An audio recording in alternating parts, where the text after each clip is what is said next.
আপু আপনি এত ছোট ভিডিও কেন দেন? আপনি একটু লং ভিডিও দিবেন, আপনার ভিডিওগুলো অনেক বেশি ভালো লাগে। এত শর্ট শর্ট ভিডিও দিলে আমাদের দেখে মন ভরে না। আপনি প্লিজ আপু একটু লং ভিডিও দিবেন প্রতিদিন, যাতে আমরা দেখতে পারি। এত কমেন্ট পাবো বিশ্বাস করেন, এটা আমি কখনো কল্পনা করতে পারিনি। আমার নাকি সবগুলো ভিডিও শর্ট হয়ে যাচ্ছে, আমাকে আরো একটু লং ভিডিও বানাতে হবে। আমি আগে প্রায় প্রতিদিনই লং ভিডিও আপলোড দিতাম, তবে কিছুদিন হলো আমি একটু ব্যস্ত হয়ে পড়েছি, সেই জন্য প্রায় সব ভিডিও শর্ট দেওয়া লাগছে। আপনাদের এত ভালোবাসা দেখে, আপনাদের এত সুন্দর সুন্দর কমেন্ট দেখে আমি আবারও সিদ্ধান্ত নিয়েছি আমি লং ভিডিও আপলোড দিব। আসসালামু আলাইকুম, সবাই কেমন আছেন? আশা করছি সবাই ভালো আছেন। আলহামদুলিল্লাহ আমিও ভালো আছি। আমি ঈদের পর থেকে অনেক বেশি ব্যস্ত হয়ে পড়েছি নিজের ব্যক্তিগত কিছু কাজের জন্য, সেই জন্য আমি তেমন একটা ভিডিও আপলোড দিতে পারছি না, বেশিরভাগই শর্ট ভিডিও আপলোড দেওয়া হচ্ছে। এই বিষয়গুলো আমার ভালোবাসার মানুষরা নোটিস করেছে আর আমাকে বারবার বলছে, আপু আপনি শর্ট ভিডিও দিবেন না, আপনি লং ভিডিও দিবেন, আপনার লং ভিডিও দেখতে আমাদের অনেক বেশি ভালো লাগে। আমি যে কয়টা প্ল্যাটফর্মে কাজ করছি সেই কয়টা প্ল্যাটফর্ম মিলে আপনারা এত ভালোবাসা দিয়েছেন, আলহামদুলিল্লাহ, এতে আমি অনেক বেশি খুশি। তাহলে আসুন আজকে পুরা দিনে আমি কি কাজ করলাম সবকিছু আপনাদের সাথে শেয়ার করি। ঈদের পর থেকে মাংস খেতে খেতে আর একদমই ভালো লাগছে না। এইদিকে আপনাদের ভাইয়াও এসেছে, সেই জন্য সকাল সকাল তার জন্য নাস্তা রেডি করতে এসে পাস্তা রান্না করেছিলাম আর তার জন্য একটু ডিম ভেজে ভাতও রান্না করছি, কারণ সে মাংস খাবেই না। যে পরিমাণ গরম পড়েছে এর মধ্যে কাজ করতে আমার একদমই ভালো লাগছে না, তবে আপনাদের ভাইয়া যেহেতু আবদার করেছে তাহলে তো আমাকে রান্না করতেই হবে। গরমের জন্য এত বেশি খারাপ লাগছিল,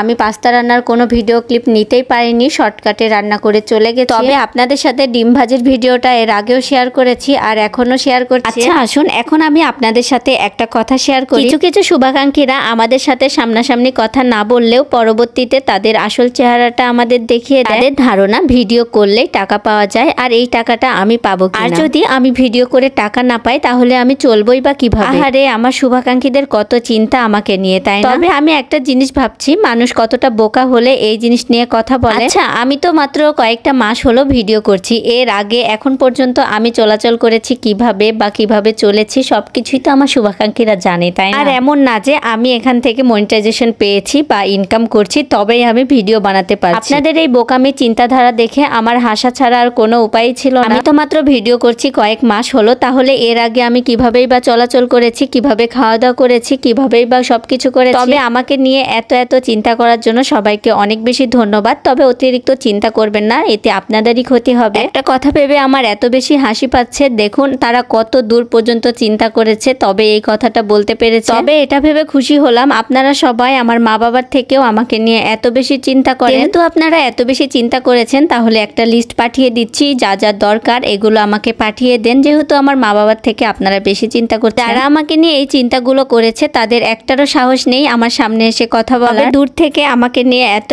চিন্তা করার জন্য সবাইকে অনেক বেশি ধন্যবাদ। আশা করছি আমি আজকে আপনাদের সবার প্রশ্নের উত্তরটা সুন্দর মতো দিয়ে দিতেও পেরেছি। আমার হাতে যে ডালগুলো দেখছেন এগুলোর ডাল নাকি পানিতে ভিজিয়ে খেতে হয়, সেই জন্য আমি কয়েকটা ডালও নিয়ে বাসায় থেকে বাসায় আসার সময় একটা শরবতের দোকানে গিয়ে দেখি এই ডাটাগুলো ভিজিয়ে রেখে যখন ঘন হয়ে আসছে সেগুলো আবার বিক্রি করতে এসেছে। আমি তো মামাকে বলছিলাম এগুলো আমাদের এলাকাতে অনেকগুলো আছে, এই ডালগুলো আমি নিজেই পানিতে ভিজিয়ে পরের দিন খেয়ে দেখবো এগুলো কেমন লাগে। শহরে তো এগুলো ছোট একটা গ্লাসে 20 টাকা গ্লাস করে বিক্রি করছে, আর আমাদের গ্রামে এগুলো টাটকাই পাওয়া যায়। গ্রামের মেয়ে বলে কথা, সবকিছুতেই তো ধারণা থাকা লাগবে, তাই না? যে আমি পাতাগুলো সুন্দর মতো সাইডে রেখে এখন ডালগুলো ছোট করে কেটে সুন্দর মতো পানিতে ধুয়ে একটা গ্লাসে আমি রেখে দেব। সকালে যদি এটা গাঢ় হয়ে বের হয় তাহলে সেটা আমি খাবো। এই ডাল থেকে যে কষগুলো বের হবে বা গাঢ় হয়ে আসবে এটা খেলে কিন্তু শরীরের অনেক বেশি উপকার। সবাই এটা খেয়ে দেখবেন, এতে আপনাদের শরীরের অনেক বেশি উপকার। যাই হোক আজকের ভিডিওটা এখানেই শেষ করছি, সবাই ভালো থাকবেন, আল্লাহ হাফেজ।